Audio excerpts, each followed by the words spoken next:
Claro, el espacio es un dominio muy, muy grande donde es...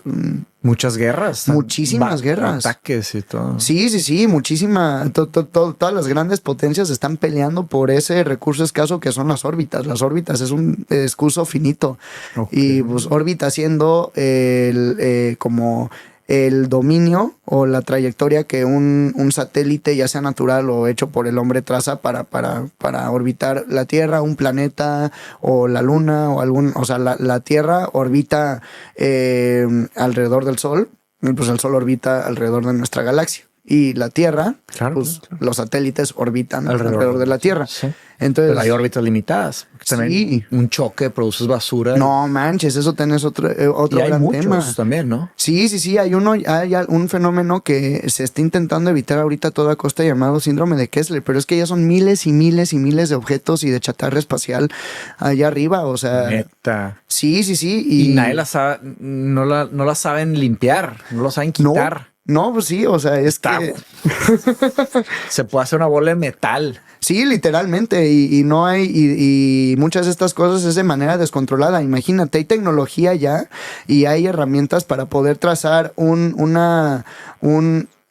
quizá un objeto espacial del tamaño de esta botella, pero hay objetos todavía más pequeños, y en el espacio no se nos olvide que las cosas están viajando mucho más rápidas que una bala. O sea, estamos hablando de miles de kilómetros por segundo.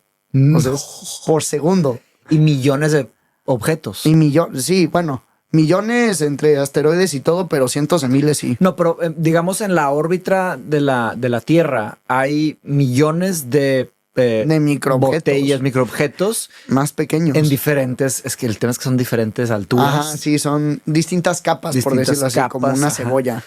Pero si chocan, pues chocan y claro, se van rompiendo y es terrible, sí, porque es a lo que iba, o sea, imagínate esa velocidad y o sea, ahí tiene que ser un triturador aeroespacial, una red gigante. Sí, exacto. No sé. Para retener eso y difundir tanta energía, porque las cosas ahí tienen tanta energía que un fragmento de pintura puede matar a un astronauta, ¿sí?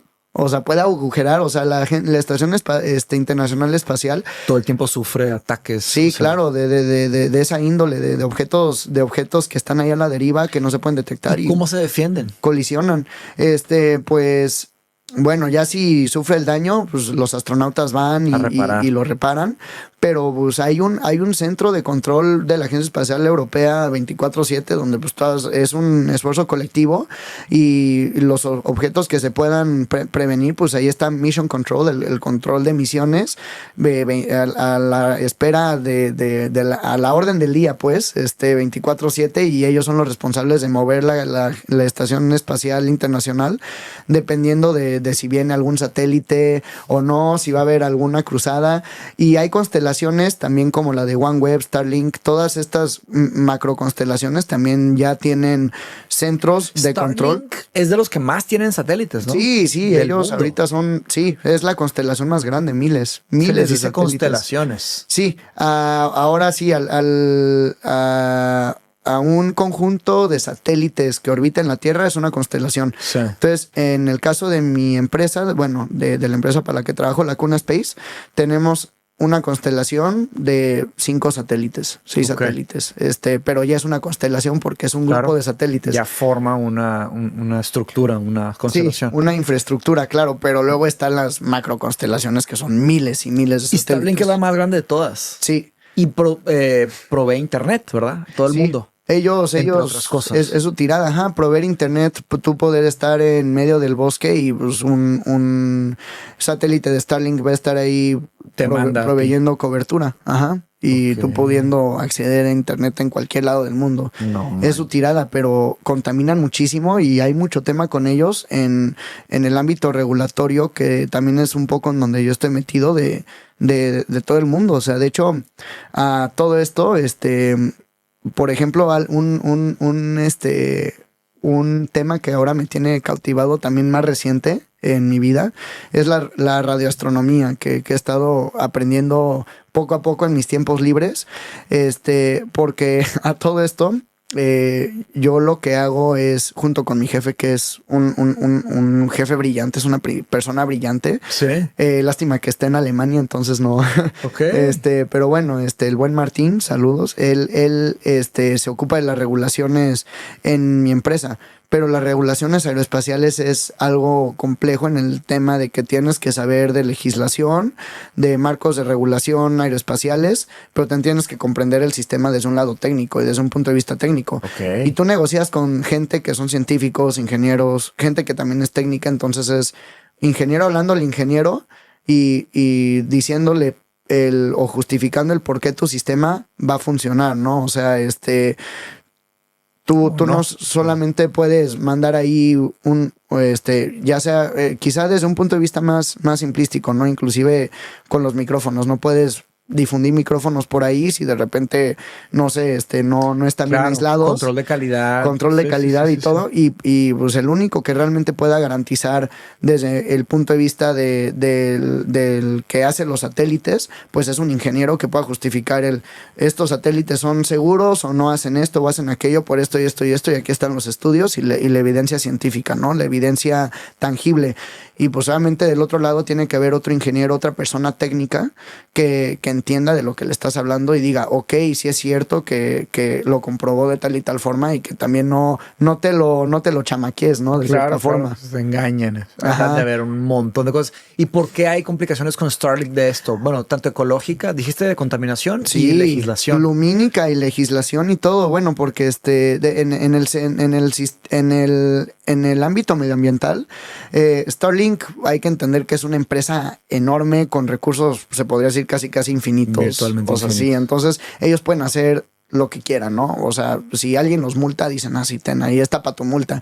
En cambio, mi empresa, pues siendo una startup, tenemos recursos muy limitados, entonces no podemos ir por la vida diciendo, pues haz lo que quieras. Haz lo que quieras cuando quieras. Tienes que ser muy cuidadoso con tu presupuesto. Entonces, lo que pasa con Starlink es que ellos, es a lo que voy, ¿no? Está este tema llamado el síndrome de Kessler, que es algo un concepto que se creó ya hace unos cuantos ayeres, pero que como decíamos, que esto de la chatarra espacial se vuelva tan incontrolable.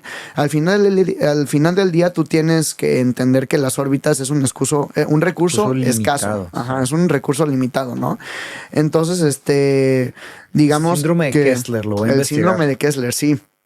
Y entonces es el punto, quizá de no retorno, donde ya hay una reacción en cadena de que la chatarra espacial le da, digamos, a un satélite, ese satélite se fragmenta, y entonces esos fragmentos van y empiezan a fragmentar otros, y a romper otros y se sale de control. Ajá, y de repente el espacio ya se vuelve disfuncional, porque no puedes tú mandar algo a órbita, porque siempre va a haber fragmentos y sí, lo rompen.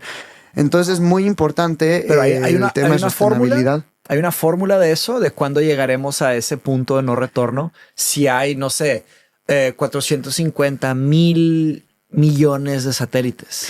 Híjole, no, la verdad no, que yo sepa, quizás sí haya, obviamente. Lo digo porque dices que es un recurso finito. Sí. Entonces ha de haber algún tipo de cálculo de cuántas órbitas. Puedes, sí, yo creo que podrías hacer, yo creo que hay simulaciones porque tenés algo muy complejo. Sí. Estamos hablando de que la Tierra tiene un radio de 6,700 kilómetros y eso en volumen esférico pues ya es muchísimo. Es muchísimo, sí. Pero, y aparte de diferentes alturas. Claro, entonces estás hablando de que tú requiere mucha chatarra. Claro. Pero también ten en cuenta que esa chatarra está yendo a muchísima, la velocidad es increíble, muy alta. Sí. Cualquier cosita. Claro, cualquier cosita y también es muy difícil rastrearlos. Estás hablando de que estás intentando rastrear fragmentos en un espacio más grande que la Tierra en sí. Claro. O sea, si nos cuesta trabajo encontrar algo en medio de la selva o en la superficie, pero en la altura estás más, un volumen más grande. Sí. Exacto, entonces estás intentando buscar una superficie mayor, sí. Claro, entonces. No manches, olvídate, güey. Sí, y rastrear todos esos y luego propagar las órbitas y luego decir, hacer los cálculos. Gigante. Es un problema gigante. Sí, o sea, no es un tema muy fácil. Para que lleguemos a que estén bloqueados, se falta mucho, quiero pensar, güey. Sí y no, o sea, es que es como un poco como el calentamiento global, que yo creo que si no lo cuidamos desde ahora, va a estar más cerca de lo que pensamos. De no retorno, okay. Sí, y va a estar más cerca de lo que pensamos, ¿sabes? La gente, yo creo que sobre el cambio climático hace 100 años, que es nada a la escala de lo que hemos existido aquí temporal, pues los 100 años dices, no es nada, ¿no? Pero hace 100 años había todavía quizá alguna manera de poner freno de mano al cambio climático que ahorita nosotros... Dicen que ya no. Estamos pagando los platos rotos por ese cambio climático, ¿no? Entonces, en el tema de órbitas y de disponibilidad de ese recurso, pues puede llegar a ese punto antes de lo que veamos, porque ahora los cohetes son reutilizables, el Falcon 9, China está intentando hacer su versión, Rusia con el Soyuz igual, aquí en Europa hay muchas empresas privadas que también están intentando hacer... Lo que hace Musk con SpaceX. Claro, lo que hace Musk de hacer cohetes y la industria solo va creciendo y ahora con los conflictos lamentablemente geopolíticos de división, pues eso nada más se va a hacer, ese sentimiento por hacer el acceso al espacio, que es un dominio por el cual, te digo, las grandes potencias están peleando, porque ahora es como una de las características de dominación. Claro. Es un continente, Sí, claro. O sea, van a haber guerras en el espacio, Berto. Sí. Oye, ¿cuál es tu opinión sobre Elon Musk? ¿Qué piensas sobre él? Es una opinión, yo creo que un poco dividida ahora. Cuando estaba, yo creo que más chavo y todavía no existía quizá tanta perspectiva mía conforme a experiencias, y también que él quizá no se había desenvuelto tanto como un personaje polémico. Sí. Yo quizás sí llegué a decir, wow, está muy chido, muy padre lo que está haciendo, ¿no? O sea, la verdad es, no es una hazaña cualquiera el hacer un cohete, por supuesto, que pueda regresar y pueda aterrizar por sí solo y sea reutilizable. Claro que no lo hizo él, ¿verdad? No. Pero él sí es el líder definitivo en organizar estos equipos de genios. Claro. Sí, exacto. Entonces, yo creo que para ser inclusive un líder, tú necesitas saber un poco de lo que va la talacha. Digo, no tienes que saber a ciencia exacta qué es lo que un protón en el plasma del químico que se está digamos que se está expulsando cuando tú le das algún tipo de ignición al motor de cohete, por decirlo así. Okay, o sea, no necesitas entender esa granularidad, pero sí necesitas tener un buen conocimiento de todo lo que está sucediendo para tú poder liderar y, como tú dices, encarrilar a todo este equipo de genios que son los que realmente están detrás de esta tecnología, a decir, saben que este es el objetivo y tenemos que tirar para allá. Inspirarlos, organizarlos, darles las herramientas necesarias, entender todo eso. Claro, entonces es un poco hablar su lenguaje, sin tener que ser quizá tan sofisticado, pero tienes al final del día que hacerlo. Entonces, y un hombre de negocios, ¿verdad? Claro.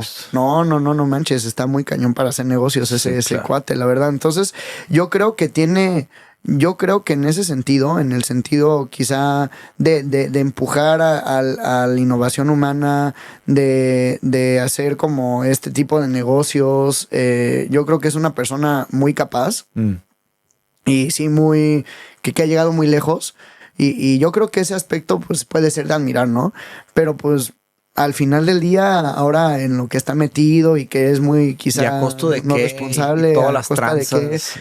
Sí, entonces ya ahí es cuando las mentiras y los engaños y los abusos. Exacto, sí, todo eso que viene como con ese poder, y no sé si sea producto al final del día, sí, no sabes si él siempre fue así desde chavo y simplemente ya una vez que llegas a esa posición te quitas la máscara, por decirlo de cierta forma, o si realmente el poder lo transformó, que también puede ser.